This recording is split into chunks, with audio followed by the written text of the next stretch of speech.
Yellowstone is fundamentally a story about family, land, and legacy. Landowners struggle to keep their property intact, Native Americans want to get back what they believe is theirs, while wealthy outsiders from big cities aim to swoop in and claim the land for themselves.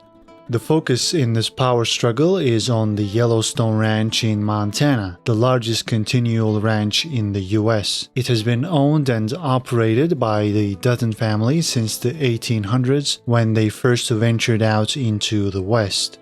And the current patriarch of the Duttons is John, who has 4 children. The eldest, Lee, is the apparent heir to the Dutton dynasty.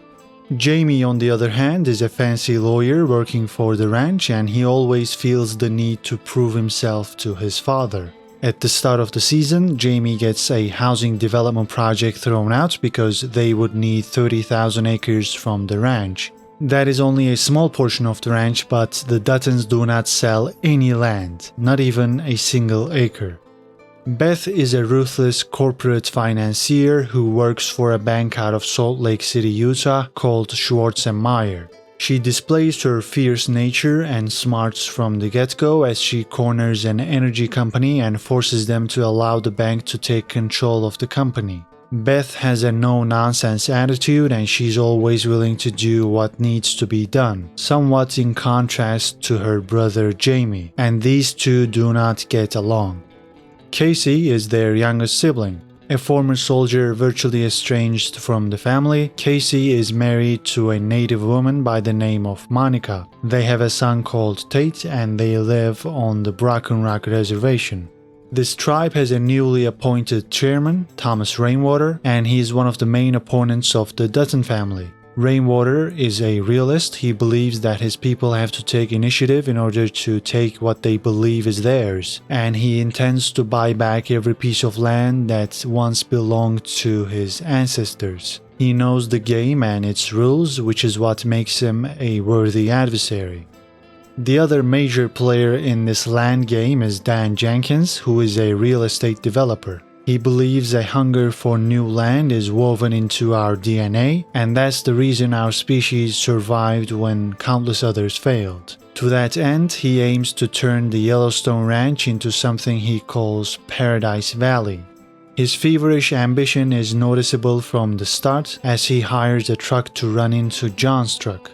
John survives with minor wounds, but a big rig driver isn't as lucky. John searches the truck and finds out that it is registered to Paradise Valley. He puts 2 and 2 together and realizes that Jenkins must have put out a hit on him. Later in the episode, John confronts Jenkins as he's playing golf, telling Jenkins that he knows about the Paradise Valley's subdivision plans. John also says Jenkins owes him a horse because John's horse passed away after the quote-unquote accident. This accident is the very first scene of the show and it perfectly sets the tone for what's to come. As John puts it, everyone has forgotten who runs this valley, because this is not the only incident that threatens the Duttons. The other event involves cattle as a roundup goes wrong and the cattle stray into reservation land. A group of men from the reservation make sure that the cattle stay where they are, which of course pisses John off. Rainwater and John lock horns over this matter, but neither of them are willing to retreat because that could be seen as a sign of weakness. In order to get his cattle back, John has to lean into the Montana Livestock Association as they have a police force that is responsible for livestock, and John himself is the livestock commissioner. His purview doesn't extend into reservation land, but at the minute the only thing John cares about is his cattle, so alongside a number of livestock agents, he attempts to recover the cattle at night. John is directing the plan from his helicopter, and things get a bit hairy down there as a few shots are exchanged. John and company retrieve most of the cattle and retreat, but Monica's brother Robert is looking for a fight and shoots Lee, John's eldest son. Casey then has to kill his brother-in-law in order to save his own brother. You see, because Casey was living in the reservation, he took their side and tried to keep the cattle in the reservation. But as Monica's grandfather tells Casey, sooner or later he has to stand with his people, and the natives are not his people. Casey's actions prove Monica's grandfather right because Casey chooses his own blood, Lee, over Monica's brother. This is a lesson for Casey. You might not want to pick sides and wish to hang around on your own, but good luck doing that in the middle of a turf war. Casey's character arc throughout the season will revolve around this internal conflict. Despite Casey's best efforts, Lee passes away and Casey rides into the ranch with Lee over his saddle. Casey does not reveal his involvement in the Lee-Robert duel to anybody, including John and Monica. After Lee's funeral, John tells Jamie and Beth that he needs them and they say they are there for him. Meanwhile, John's enforcer Rip Wheeler and a new lad working for the ranch by the name of Jimmy Hurstrom set out to sabotage Jenkins's plan to build a dam for Paradise Valley. John learns about this dam plan thanks to his daughter Beth, and she was in town to help out his father because Jamie couldn't get to the bottom of this ordeal, and Beth did. To prevent this dam from being built, John has Rip and Jimmy use dynamite in order to move the river so that it no longer leads to Jenkins's land.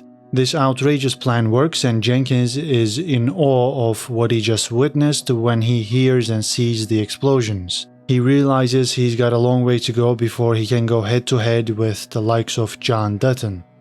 We also have to mention the fact that both Rip and Jimmy are branded with the Yellowstone Ranch's symbol. This makes it clear that they don't work for John, they belong to him like branded cattle. There's a mafia-like structure here and Jimmy is a new member. Another cowboy by the name of Lloyd Pierce is also branded, and surprisingly so is Casey. As we've discussed, Casey and John are not on the best of terms, so John hasn't spent enough time with his grandson Tate. John wants to change that, and even though he's got a long way to go to make up for lost time, he's at least able to go fishing with Casey and Tate. Obviously, this takes place before the cattle incident. Also in the premiere, we learn that the Dutton influence reaches far and wide. In fact, John and Montana Governor Linnell Perry seem to have not only a friendly relationship, but a romantic one as well. Governor Perry was the one who dismissed the housing development project at the start of the episode, and this gives us an idea of just how strong the Duttons are. However, the incursion into the Broken Rock Reservation land will make that relationship a lot more complicated. There are casualties on both sides and the governor will want to look impartial, which is going to put even more pressure on John. Add to that Rainwater's friendly relationship with Senator Huntington and things do not look good for the Duttons. Talking of relationships, Beth and Rip seem to have a connection from the past and Beth seduces Rip into her bedroom when she comes back home. This so-called relationship is clearly far from being stable, which is understandable because Beth is Rip's boss's daughter and she doesn't live around the ranch. The biggest issue facing the Duttons as we get into episode 2 is the county medical examiner's autopsy report on Lee's death. After meeting with Governor Perry, Jamie learns that Lee couldn't have shot and killed Monica's brother Robert because Lee was shot first and that paralyzed his arms.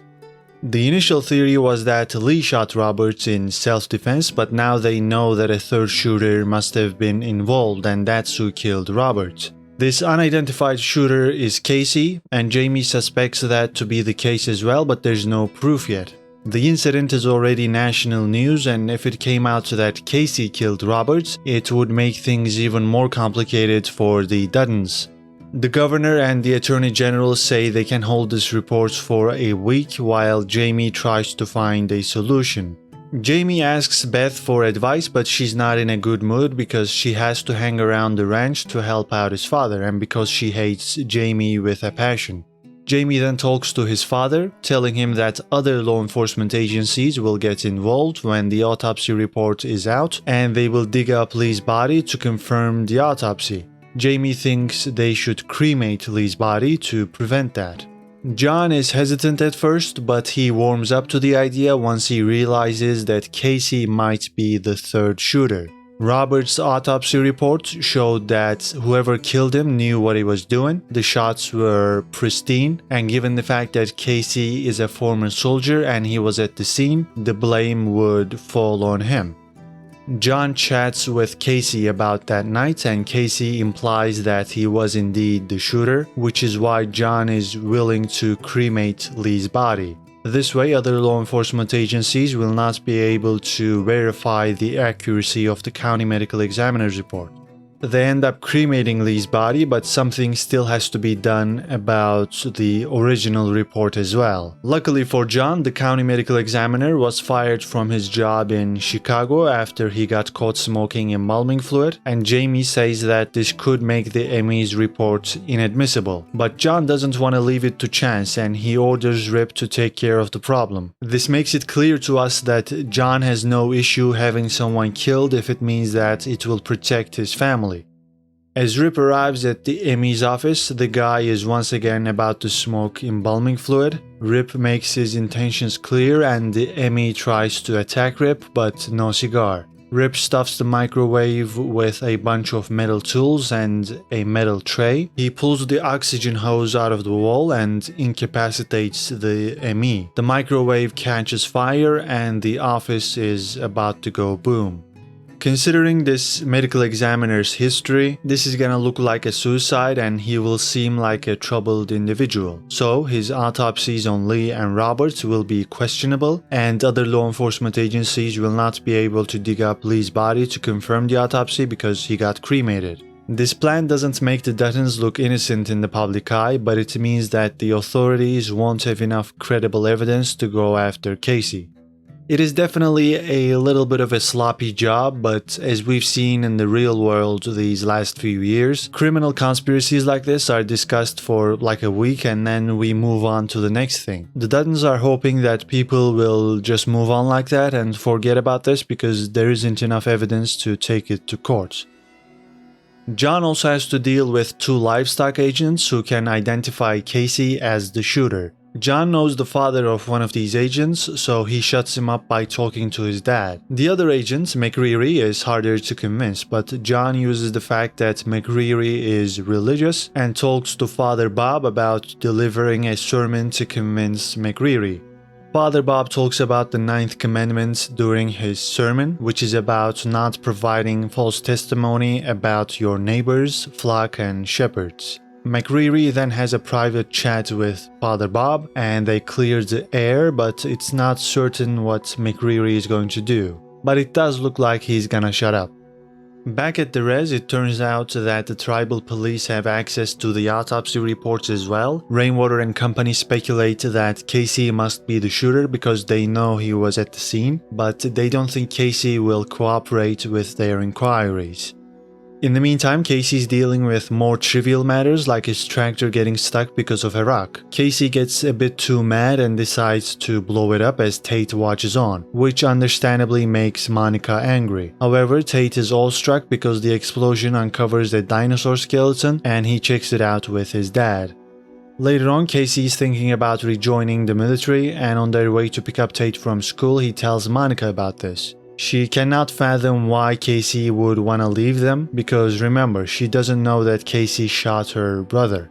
Just as Casey gets prepared to discuss this with Monica, a building on the side of the road explodes. Casey thinks this was most likely a drug lab and he tries to see if there are any survivors. There is indeed one survivor, but his condition is terrible and the ambulance won't be there for a long time because it's in the middle of nowhere. The man begs Casey to end his suffering and Casey does because he was a goner anyway.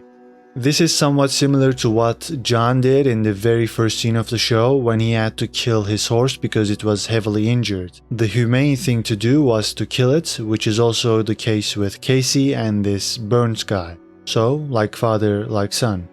The tribal police arrive alongside Chief Rainwater and they think Casey's account of what happened here is accurate. But in order to avoid a legal mess, one of the policemen takes Casey's pistol and this policeman acts like he shot the Burns guy, allowing Casey to leave. Then Rainwater invites Casey to a sweat ceremony to wash off the evil. Rainwater uses this opportunity to influence Casey, and they discuss fathers and sons as well as picking sides. This is no doubt referring to the cattle incident and what happened to Monica's brother Robert. Rainwater insists that even though Casey will see a map of his future during the sweat, he'll still be able to branch out and make his own choices. After the sweat, Casey gets on the road to go home and he encounters a wolf standing in the highway. A truck is fast approaching, so Casey honks to get either the wolf moving or the truck to stop. Neither of those pan out and the truck crushes the wolf. Rainwater had just told Casey how he could shape his own destiny, but Casey couldn't even get a wolf to move out of the way or a truck to stop. As much as we like to think that our influence is great on this world, sometimes and maybe oft times, things are simply out of our control. They are inevitable. Just as the wolf couldn't avoid the oncoming truck, Casey won't be able to separate himself from his family and their fight. Casey once again gets ready to confess to Monica about killing her brother, and Monica says she can forgive Casey for anything he's done, but he doubts that. There is no confession for now as Casey joins his son and they talk about their dinosaur skeleton. Meanwhile, Beth and Rip hang out, and this time they go to watch wolves kill elks at night. We see Beth's crazy side once again as she runs out of the car to confront a wolf. She's not remotely okay in the head. Also, after trying to tame the wild horse given to him by Casey, John decides he is too old for this and he gets Jimmy to ride it. Jimmy's no cowboy, but he manages to hold on for a few hours after Rip tapes him into the saddle. The horse is persistent, but so is Jimmy. Maybe there's a little bit of cowboy in him after all. The third installment of the season starts off with a flashback as we get to see how John's wife Evelyn passed away. Casey and Beth are riding horses with their mom, and Beth isn't good at this at all, which makes her horse anxious. This horse's behavior causes Evelyn's horse to throw her, and it lands on her. Evelyn is badly injured and she immediately blames Beth. It's clear throughout this flashback that Beth isn't treated well by her mother, and Evelyn orders Beth to go get help because she was the one who screwed up. Beth gets on her way, and soon afterwards, John and his men realize something is wrong when Casey and Evelyn's horses show up at the ranch.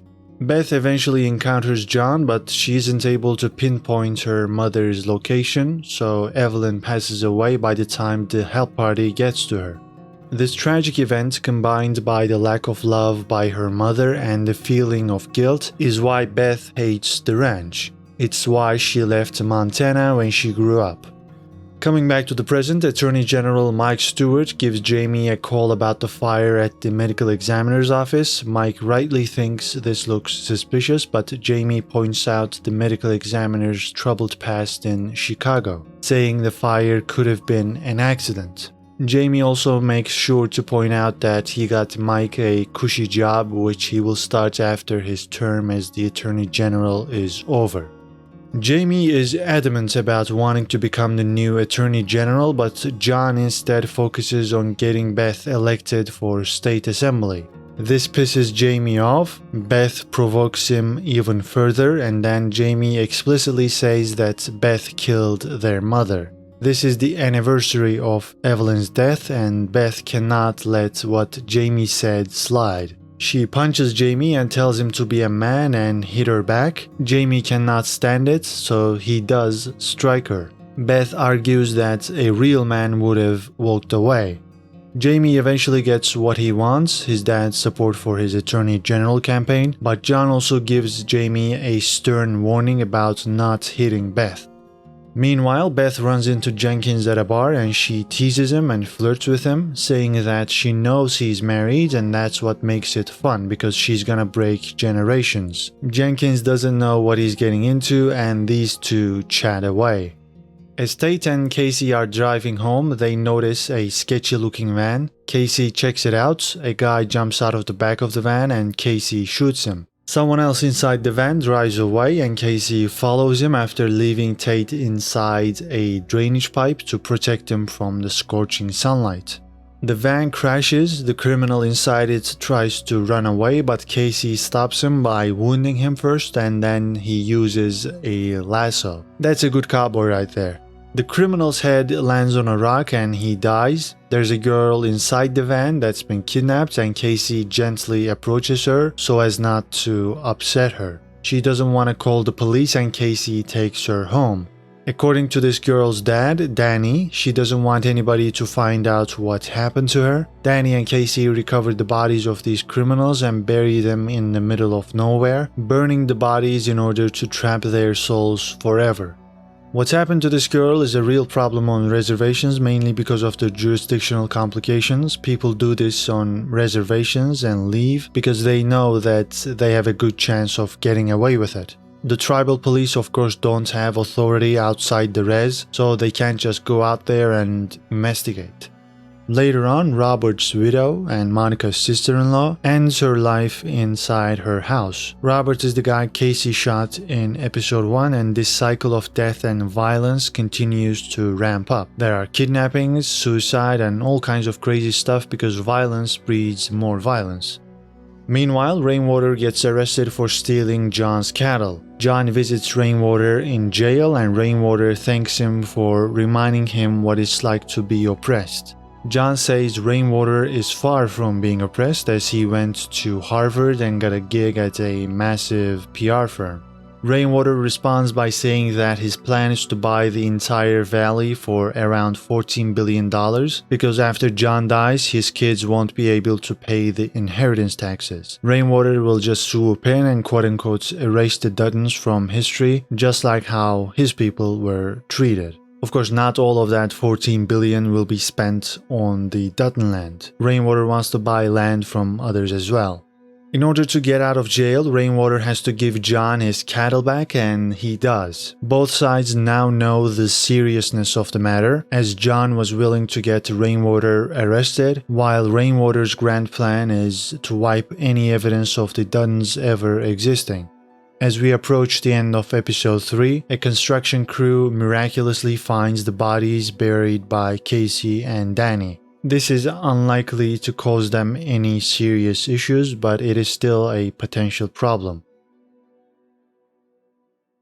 In the beginning of episode 4, Rainwater takes a look at the construction site where 2 bodies have been found. These are the men Casey killed. He buried them with Danny. Since the bodies are fresh, construction has to be halted as the police try to figure out where these ashes and bones will lead to. Meanwhile, Monica is busy cleaning up her sister-in-law's house after she offed herself. Monica believes she did that to give her children a better fighting chance because it was hard to provide for them after Robert passed away. You can definitely see the guilt in Casey's eyes as he was the one who shot Robert even though he did it to protect his own brother Lee. The grandparents of Monica's sister-in-law take the children away and they leave the res. Casey brings Tate to the ranch in order to distract him and John is happy about that. After all, he wanted to get to know his grandson. John and Tate go to the river and Tate wanders around picking up some wood as they're setting up a fire pit. Suddenly, Tate seems to be lost and John looks for him. He saves his grandson after jumping into the river and preventing him from drowning. They try to warm up in front of the fire and Casey comes looking for them because they are late and Casey's angry when he finds out what happened. John is equally as disappointed because he wasted this precious chance to gain Casey's trust regarding Tate. We also see John's scar from his colon cancer operation during this sequence. Someone even confronts John about his health in this episode, asking John if he'll be able to continue on as the livestock commissioner. John says the cancer is gone and he wants the guy to keep it quiet.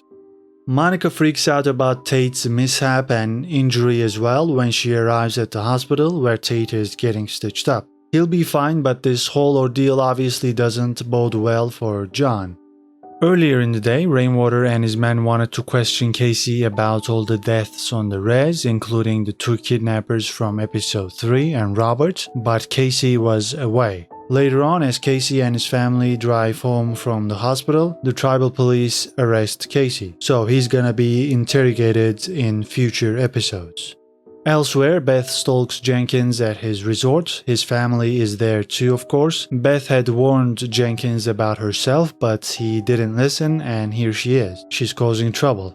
She suggests going somewhere else, and Jenkins agrees, so off they go to a bar. Beth keeps messing with Jenkins as other men try to flirt with her. These other men keep attacking Jenkins whenever he tries to assert himself, and he finally has enough and leaves.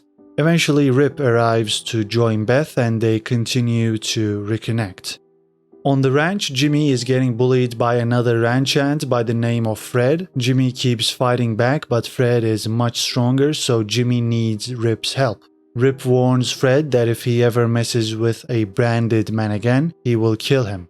Rip also makes sure to remind Jimmy that guys like Fred come and go, but branded men like them, they die here, their family. It doesn't look like Fred will behave, so John tells Rip to give Fred a ride to the infamous train station, which is why this episode is titled The Long Black Train. You see, Fred has seen too much. He knows a lot about the shady ongoings of the ranch, and he would probably tell somebody about them if he was just let go. Since this is a mafia-like organization, that cannot be allowed to happen. That is why Lloyd, who is also branded, takes Fred to the edge of a cliff and shoots him. This is the train station, and nobody's gonna find Fred down there. The ruthless nature of the Duttons is once again quite apparent, and they certainly are not a family you wanna mess with. To kick off episode 5, Monica visits John asking for his help because Casey got arrested by the tribal police. Monica was previously wary of getting close to John and his ranch because Casey didn't like John, but she puts this aside to help Casey get out of this mess intact. John wants Jamie to take care of it and Jamie goes on his way. In the meantime, Casey is cooperative with the police and Rainwater. He tells them about the whole van incident and how he killed the 2 kidnappers. Jamie arrives and points out that the gun Casey used during the van incident had the chief of police's barrel on it. This is because the chief of police took responsibility after Casey had to kill a burnt guy following the drug house explosion in episode 2. So the switch of barrels there to avoid a legal procedure leads to Jamie being able to dismantle any accusation toward Casey in the van incident, because if he was charged, what the chief of police did would be revealed as well. Nobody wants that, including Rainwater, so Casey is free to go. John wants to use this crisis to his advantage. He wants Casey and his family to come live on the ranch. And even though what John ultimately wants isn't sinister, you could accuse him of scheming. He believes that Casey will either rot in jail or die if he continues to live on the res, which is why Casey is tasked with taming the wild horse he gave to his father. This is gonna keep him on the ranch for at least a day. John divulges his true intention to Monica later on when she's having a meeting with the president of Montana State University. Jamie arranged this meeting and the salary is great. She would be an associate professor in the Native American Studies department, but she doesn't want to leave her job at the Red School because it's gonna take a ridiculously long amount of time for them to replace her, and the education of these kids on the res will suffer. After the meeting, John talks with Monica about Casey, and John wants her to take the job so that they can leave the res, but she says no. In the meantime, Tate understandably wants to live on the Yellowstone ranch because he finds it comfortable there. He's got everything he wants. But Casey wants to go home after working on the wild horse. Tate pleads with him to stay, and Monica says, "Let's stay for one day." That night, Monica witnesses Rip branding a new ranch hand by the name of Walker. Rip picked out Walker out of a bunch of convicts being released from prison, and Walker had no idea what he was really getting into. He wanted to stay out of prison going forward. He didn't want trouble with the law, but being branded means that he'll have issues with the law for the rest of his life, because they are like a mob. Like we said, Monica encounters Walker's branding ceremony that night, and even though she doesn't visibly freak out, this definitely shows her that she doesn't want to live around here, at least for now. Beth's boss Bob Schwartz wants her to come back to Salt Lake City, but Beth says she has to stick around in Montana. Bob suggests opening up a branch there and Beth is up to the task. She wants to go after Jenkins and Paradise Valley and she can do that better with Schwartz and Meyer's help. She's too drunk to drive home and she calls Jamie to pick her up, which predictably sets up a confrontation. Beth keeps talking about how she lost her mother in a different way than Jamie did because she watched her die and there wasn't any love in her eyes. So Beth has to live with that forever. To demonstrate her point, Beth holds a gun under her chin and Jamie doesn't think she's serious and he encourages her to go ahead. Beth pulls the trigger but no one's hurt, and then Beth makes the point about her mother. For the first time in the show, Jamie says something sweet to her sister as he tells her to keep hating him if it keeps her from hating herself. These words don't do anything for Beth though, because after seeing how happy John is about spending time with Tate, she gets jealous because she has never been able to attract that kind of attention from her parents when she was a kid. She goes in her closet and screams. Jamie wants John to send Beth back to Salt Lake City, but John believes he needs her because the ranch needs her. She can be evil for the good of the ranch, Jamie can't, and evil is what's needed at the moment. This basically proves Beth right about her parents because even if they love her, they have a twisted way of manifesting that love. That said, Beth is still able to wreak havoc on Jenkins' life in this episode after she introduces herself to Jenkins' wife, Vicky. Vicky absolutely adores Beth and Jenkins realizes this isn't gonna end well, so he calls a fixer by the name of Melody and wants her to come to Montana as soon as possible. While Rip and Casey throw hands in the middle of nowhere to start episode 6, John and Monica have a much calmer discussion back at the ranch. Monica would like to know why John brands his cowboys and he explains by saying that it is a symbol of the second chance he has given to them, because most branded men are former criminals. But unlike these criminals, John branded Casey because he didn't listen to his father regarding Monica. John wanted two things, for Casey not to marry Monica and for her not to have the baby, Tate. Monica is glad that John is honest, but this information understandably bothers her, which is why she refuses John's offer of staying at the ranch.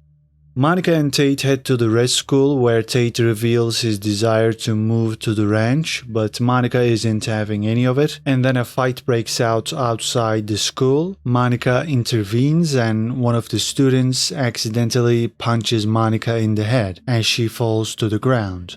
Remember, John offered her a way out of this school, but she chose to stay, and as the saying goes, no good deed goes unpunished. Monica seems to be fine when Casey arrives at the school. The nurse takes care of her and she's able to speak, but obviously she should have been taken to the hospital to see if she's got a concussion or any other brain injury. Instead, Monica, Tate and Casey go home, and after a while Monica collapses and Casey performs CPR on her. Her situation does not look good. The state government buildings in the city of Helena are busy as Governor Perry hosts Beth and Jamie to discuss their political futures. Beth makes it clear that she has a problem with Perry sleeping with John, and Beth threatens Perry to put a stop to it, but both of them stand their grounds, so no progress is made. Jamie will run as an independent for the Attorney General's office, but this subject gets brushed aside when Perry mentions John's cancer to Jamie. Jamie had no idea that his father had cancer, so he immediately rushes out of the room to confront his father back at the ranch. John dismisses Beth and Jamie's concerns and tells them to focus on the task at hand. Perry, in the meantime, thinks about who could replace John as the livestock commissioner. Perry and John might be sleeping together and they might be allies in some regards, but Perry is just a classic politician. She's ready to sell out anybody for her own benefit. Rainwater is busy looking for land to buy that neighbors the Yellowstone ranch, but there are infrastructure issues such as no power. Plus there's no water because John rerouted the river to slow down Jenkins' Paradise Valley expansion plans. Rainwater knows it'll cost a lot to get water and power to these pieces of land, but he doesn't care. He's ready to spend millions in order to enact his plan of buying back every single piece of land on this valley. Jenkins' corporate fixer, Melody, arrives in Montana and she suggests finding someone that could replace John as the livestock commissioner. She also knows that they can't defeat John in one fell swoop, so her plan is to attack the Duttons on multiple fronts. Rainwater is nearby when this conversation takes place, so he steps up to the plate and tells Jenkins to use him as the face of this attack against John. Rainwater will get a piece of Jenkins' land to build his casino and hotel, and in exchange, Rainwater will give Jenkins a power source for his subdivision plans, so Rainwater will build the infrastructure needed for Paradise Valley in exchange for some land. Melody is rightly cautious about this proposal, but Jenkins is way too enthusiastic and shakes Rainwater's hand to seal the deal. That decision will come back to bite Jenkins because he's not allowing his fixer to evaluate the situation to its fullest extent. So we've got Rainwater and Jenkins working together, Perry going behind John's back to replace him as the commish, the Dutton kids dissatisfied with their father, and if all that wasn't enough, there's a journalist in town who John encounters on the river, and she will take an interest in covering the Dutton family. Monica has to have brain surgery at the start of episode 7, and even though the operation is a success, it's not a certainty that she will fully recover. She wakes up after a while and she's able to speak and understand what everybody's saying, but her left leg and foot in particular are not working, as she's having motor skill issues. For example, she cannot use her spoon effectively. Not only that, she also looks confused at times, like she cannot comprehend where she is and who she's with, so she keeps asking the same things a few minutes apart. Casey is barely holding it together, and it's not clear if Monica's situation is permanent or if it can be fixed.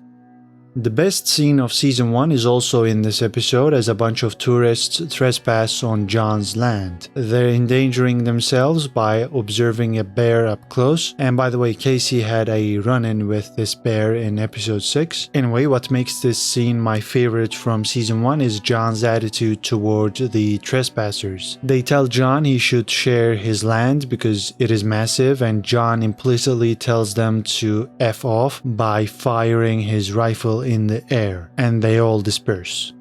Walker, Ryan, and Jimmy are tasked with leading this bear away from John's land, and Walker does so by using a rope. Later on, Rip heads out to the forest with a gun, but instead of finding the bear, he encounters a couple of tourists about to fall off a cliff.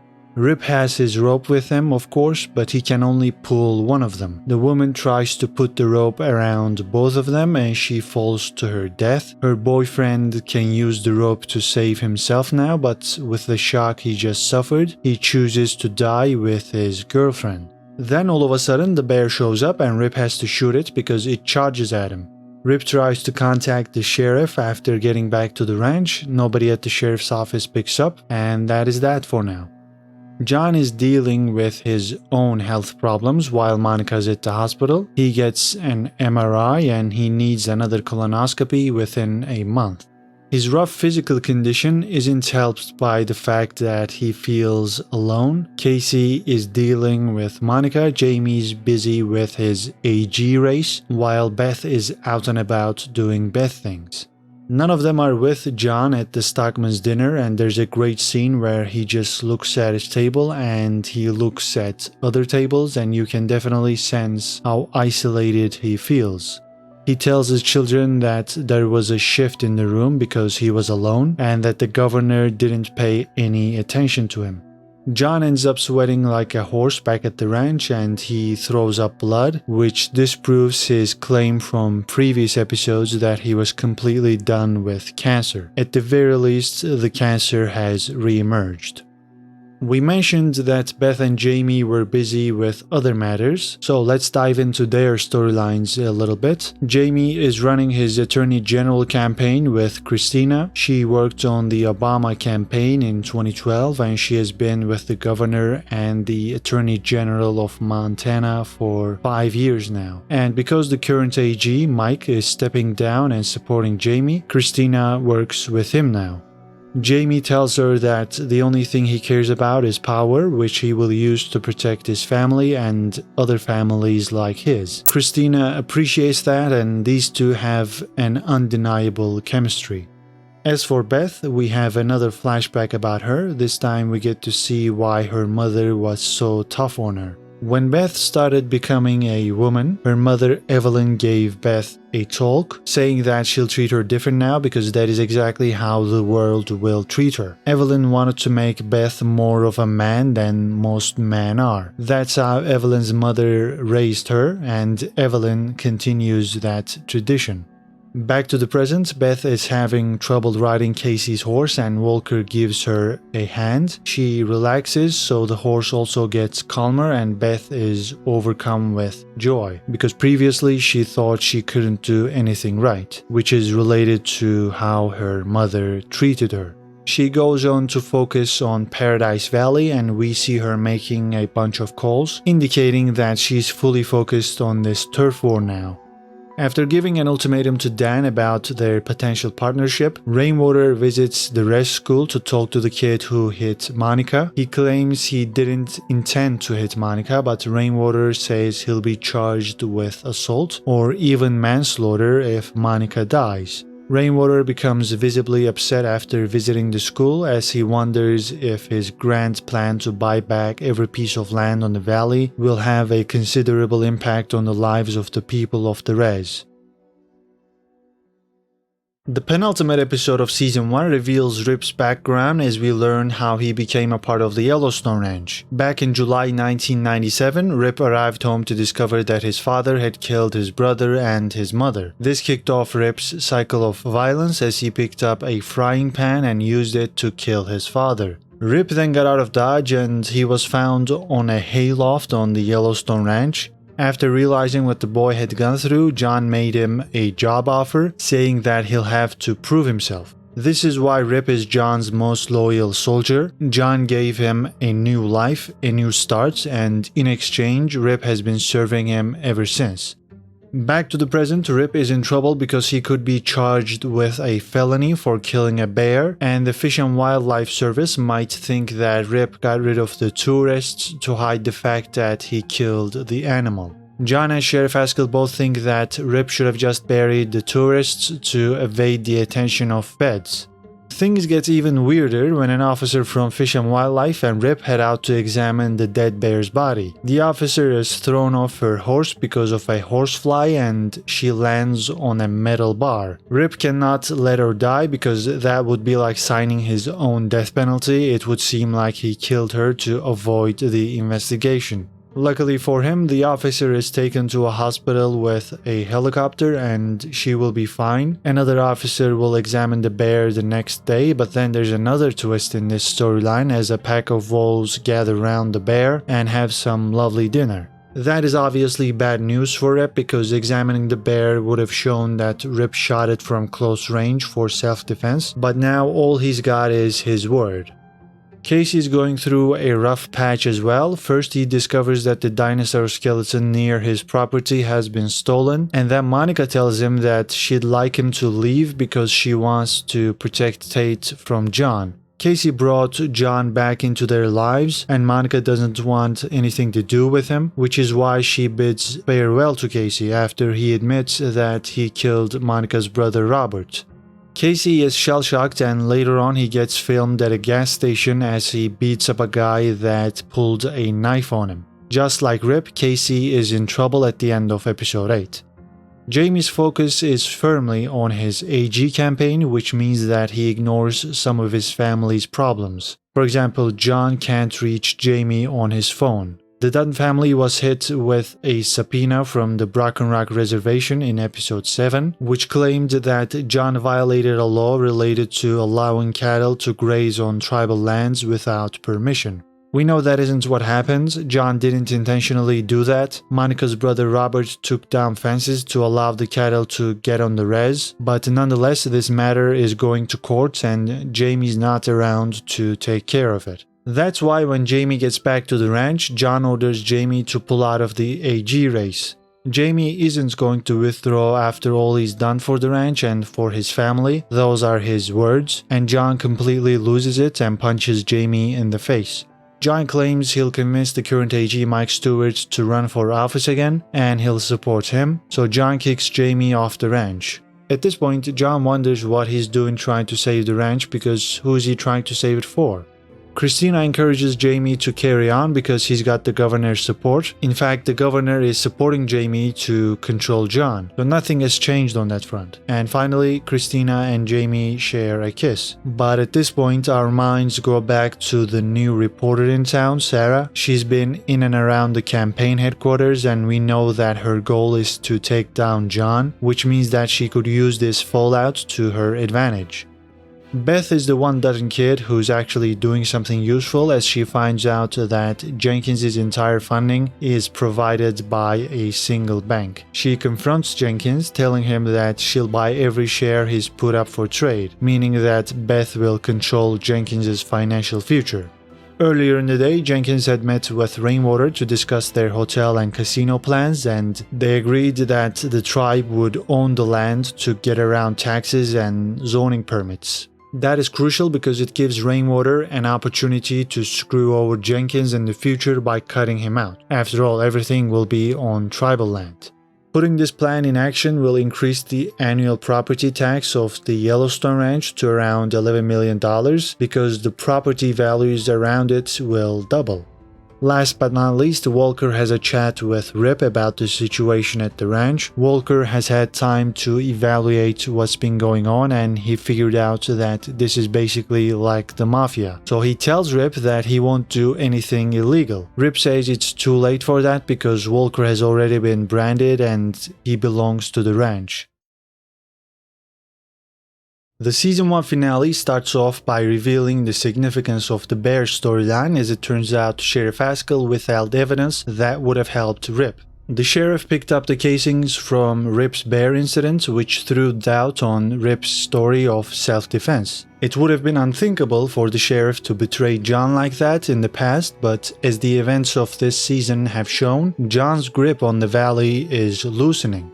John displays his detective skills by deducting that the casings are not where they're supposed to be and points his finger at the sheriff, which is an accurate prediction. The sheriff admits what he's done, and as there's no case to be made against Rip, the Fish and Wildlife Service go on their merry way. After removing Jamie from his ranch's attorney position, John has a sit-down with the AG and the governor to discuss his son's future, saying that he shouldn't be the AG. However, the governor turns the tables and instead discusses John's future as the livestock commissioner. It's easy to tell John wasn't expecting that, and now the governor has turned on him as well, following the sheriff.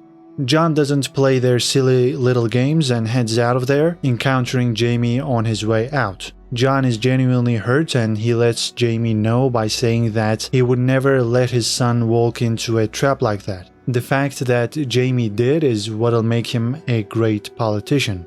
One of the first things John does when he gets back to the ranch is to take Jamie off the payroll. John also wants Beth to place the ranch in a trust and give her full control over it. Beth then pays Jamie a visit and taunts him, asking for his truck's keys and his credit card.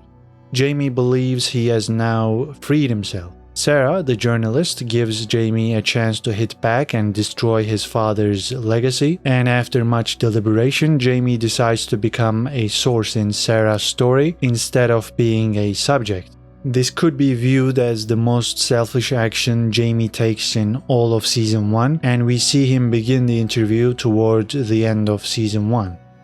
Casey is not being arrested for his gas station shenanigans from episode 8, and the sheriff drops him off at the ranch. He tells his father Monica left him and the only thing he cares about right now is to have something for Tate to inherit. John breathes a minor sigh of relief because Casey's back home now, and his struggle to keep the ranch isn't entirely futile, as there's a possibility now that Casey will inherit it, and then eventually Tate will take over. Casey won't be enjoying a life of pleasure at the ranch as he joins the bunkhouse boys despite his father's opposition. Casey will be just like any other cowboy, and not only that, he'll be a branded cowboy, meaning that he will carry out shady tasks for his dad, just like Rip or Lloyd. In order to discover the real motive behind the legal proceedings against the Yellowstone Ranch and the Dutton family, John orders Rip to have a look around. Rip in turn hires a woman by the name of Avery, who records a conversation between Rainwater and Jenkins in exchange for a place in the bunkhouse. In the recording, these two can be heard discussing their casino and hotel plans, which would spell disaster for the Duttons because they wouldn't be able to afford the property taxes. With his health problems, John doesn't know how much time he's got left, and he has to take care of these issues before he dies, otherwise his children won't have anything left. Rainwater and Jenkins will make a meal out of them. With that in mind, John tells Rip to take care of the problem so that it never comes back, ever. Things are about to get real spicy. 3 branded ranch hands, who are Rip, Lloyd, and Casey, ambush and kidnap Jenkins, taking him back to their land. Jenkins is on a horse with a rope around his neck, and if the horse moves, Jenkins is a goner. He confesses to ambushing John in the very first scene of the show when a truck ran into John. They also make Jenkins reveal the goals of his partnership with Rainwater. They record everything, and Rip tells Casey to let Jenkins go. Casey instead hits the horse and goes, "Let him hang." As the scene comes to a close, Jenkins hangs, but his fate is unclear, just like the contents of Jamie's interview with Sarah. These 2 incidents are cliffhangers. As the end of season 1 comes into view, Beth and John are the only ones sitting down for dinner, and Beth loses it because her family has disbanded. She suggests having a smaller dinner table because they're a small family now. It's just Beth and John. John argues that it doesn't matter how many people sit at the table. It's the fact that they have a place to sit is what's important. No matter how broken up a family is, one thing doesn't change. They're still family. And John has that mindset. He's had trouble with all his children, but he's continued to fight to hold on to his land and his property so that his children would have what he had, and what his father had, and what his father had. This sense of continuity, a distinct way of life, legacy, those are what John cares about. Otherwise, he would have just turned the ranch into a city and would have become a billionaire. But money, that's not the point. What he has at the moment cannot be bought. It is inherited. He's working the same land that his grandfather worked. He's living in the same cabin his father lived in. And that is the whole point. That is what John's thinking about as he walks his land in the final seconds of season 1. Congratulations for making it to the end of this recap. I hope you enjoyed it and found it useful. There will be a season 2 video just like this one within a month, but for now, leave your comments down below, like this video if you've enjoyed this breakdown, and subscribe for more movie reviews and TV show breakdowns. That's it for now, take care and see you in the next video.